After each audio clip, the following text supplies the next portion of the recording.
Weiser, followed by Palmer Tomes. Warren, how are you? I'm great. How are y'all doing? Doing well. I want to ask you kind of halfway through the season how you would assess how this offensive line has done.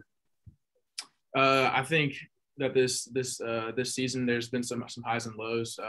We've been able to run the ball effectively the past two games, which has been very huge for us. That's always a point of emphasis for us. But we try to take every single game, just be the best we can, and just play the standard that we always try to set. Warren, Coach Smart has said for a while now that Kentucky's always one of y'all's most physical games. What about it is about this defensive line is it that is such a challenge? Oh man, he's absolutely right about that. They are always one of the most physical games that we play. They're just hard nosed. They're tough, just like our defensive line, just like our offensive line. Both sides of the ball. The line of scrimmage is always just tough guys that are trying to get down, get dirty, and just play the physical style of football that we try to play. All right, let's go to Anthony Dasher, followed by Connor Riley. Hey, Warren, good to see you. Are there any special thing that you do, I guess, as an individual to block out all the noise that the coach is always telling y'all not to pay attention to? That's a good question. You know, I try not to stay on social media too much, especially during the season. I feel like there's a lot of stuff that you can read that will kind of flood your mind with either bad ideas or just bad things that are not positive or any sort of way. So I usually try to stay off social media, and then really just whatever the coaches are telling us for our directives for this week and what we need to focus on, I usually try to stick to that. Hey, Warren, what was y'all's sort of reaction when Jamari went down and then obviously Broderick Jones stepping in? What did you make of how he played, and especially there in the second half? Initially, when I saw him go down, I was worried, of course, because that's my brother. And I hate to see him go down, especially the leader that he is. But the good thing is that Jamari is okay, and he's working and he's fighting to get back as soon as he possibly can.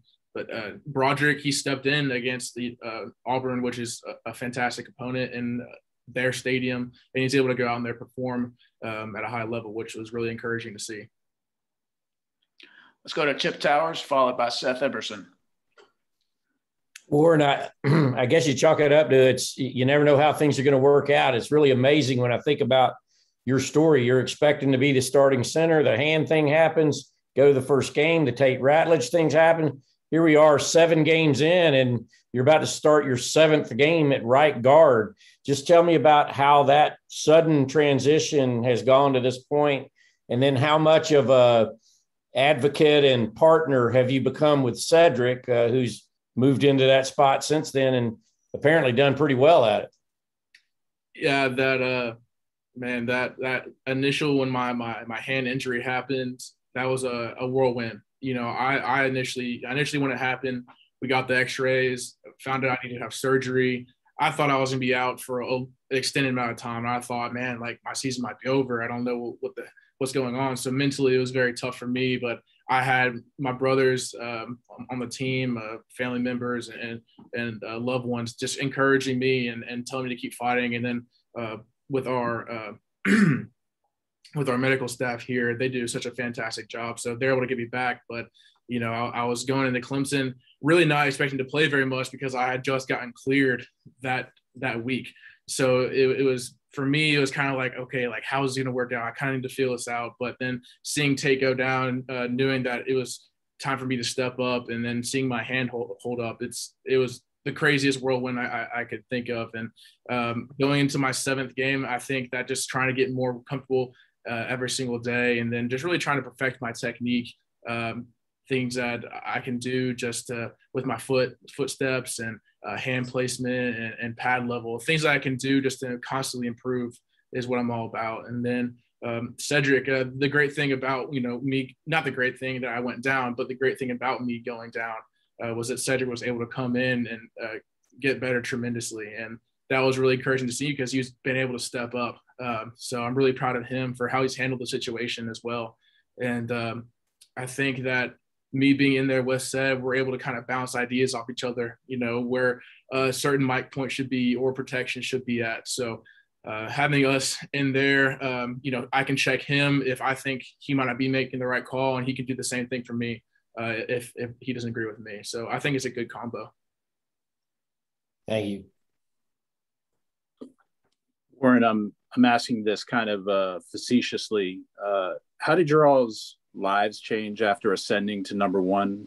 Does food taste better? Do you guys get comped at restaurants? Do you hear from people you haven't heard from in years, or did nothing change?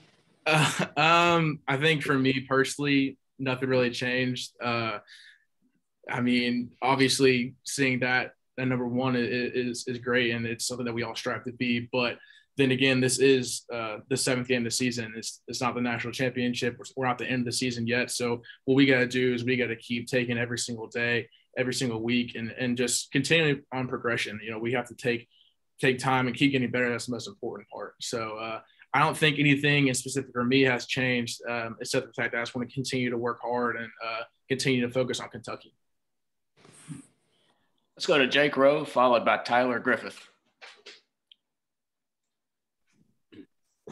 Warren, I wanted to ask you about the guy beside you, Warren McClendon. And, you know, it seems like there are a lot of guys up front that get asked about and talked about. What's it like playing next to Warren? He seems like a really quiet guy and somebody that just doesn't really show up or get talked about a whole lot. And I guess that's a good thing for an offensive lineman.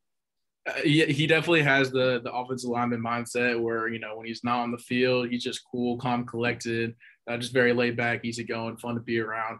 But on the field, and especially during the games, Warren gets into it. You know, he likes to get after it. His whole emotions change. You know, he turns into a different person. So that's always fun, especially during the games, because Warren almost comes alive, which is really cool to play next to, because the way that he brings energy also gives me energy.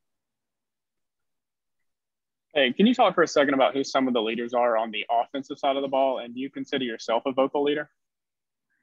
I try to consider myself to be a leader. I definitely am someone who tries to lead by example, always trying to give as much effort as I possibly can, always try to do the little things right. If things need to be said, then I definitely want to step up and say things to correct them. But the great thing about this team in general and the offense in general is we have a lot of people that are willing to do that. Of course, we have Jamari, we have Stetson, JT, we have, you know, even Ladd, we have, you know, Broderick at times, and we have Cedric at times. We have a lot of guys that are willing to step up and vocally correct and vocally be able to speak out about things that they think need to be fixed.